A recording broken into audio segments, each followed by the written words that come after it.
Hello friends, welcome. आज अपन discuss करेंगे advance tax.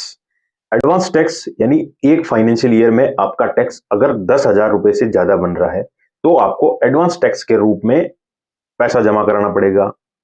अलग अलग इंस्टॉलमेंट्स होती है। अब यहाँ कुछ लोगों की क्वेरीज आई थी कि सर, मैं एक सैलरीड पर्सन हूँ, मैं टीडीएस कटवाता रहता हूँ, वहां मैंने एडवांस टैक्स कहाँ जमा कराया जबकि मेरी लाइबिलिटी 10,000 रुपए से ज्यादा है। तो सर, आप जो टीडीएस डिपॉजिट कराते हैं, टीडीएस आपका कटता है, वो कटने के बाद भी अगर आपकी टैक्स लाइबिलिटी 10,000 रुपए से ज्यादा रहती है तो आपको एडवांस टैक्स डिपॉजिट कराना पड़ेगा। और अगर टीडीएस कटने के बाद आपकी टैक्स लाइबिलिटी नहीं रहती तो फिर एडवांस टैक्स डिपॉजिट करवाने की जरूरत नहीं है। वहीं अपन देखेंगे इंस्टॉलमेंट कब कब डिपॉजिट करानी होती है, कितना अमाउंट डिपॉजिट कराना होता है। फर्स्ट है 15 जून, 15 जून को 15% आपका जो भी आप कैलकुलेट कर लीजिए टैक्स बनता है उसका 15% आपको डिपॉजिट कराना होगा। 15 सितंबर, 15 सितंबर को 45%।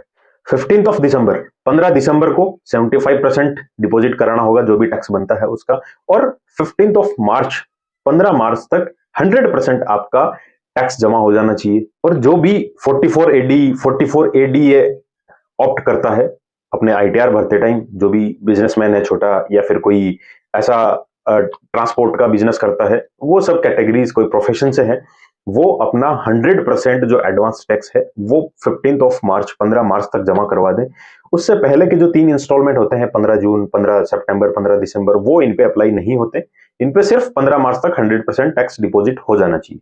अब एक क्वेरी आई थी कि सर, मान लीजिए एडवांस टैक्स कम डिपॉजिट हुआ है और फाइनेंशियल ईयर खत्म हो गया, उसके बाद मुझे क्या वो एडवांस टैक्स डिपॉजिट नहीं कराने पे इंटरेस्ट या पेनल्टीज वगैरह कुछ देनी पड़ेगी? बिल्कुल सर, आप पे इंटरेस्ट लगेगा।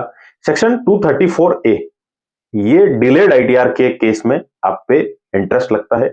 वहीं सेक्शन 234B, आपने एडवांस टैक्स का या तो पेमेंट नहीं किया है या शॉर्ट पेमेंट किया है, जितना भी पेमेंट शॉर्ट होगा उस पे आपको इंटरेस्ट देना पड़ेगा। Section 234C deferred advance tax की कैटेगरी में आता है। मेरे चैनल पे एक वीडियो मैंने दिया है जिसमें एडवांस टैक्स की पूरी कैलकुलेशन 234A, B, C के इंटरेस्ट कैसे लगेगा वो भी दिया हुआ है। वहां आप देख सकते हैं कि एडवांस टैक्स कैलकुलेट कैसे करेंगे और कितना एडवांस टैक्स आपको देना है। इंफॉर्मेशन अच्छी लगे तो चैनल को सब्सक्राइब कर सकते हैं, बेल आइकन प्रेस कर सकते हैं ताकि आने वाले लेटेस्ट वीडियो आप तक जल्दी से जल्दी पहुंच जाए।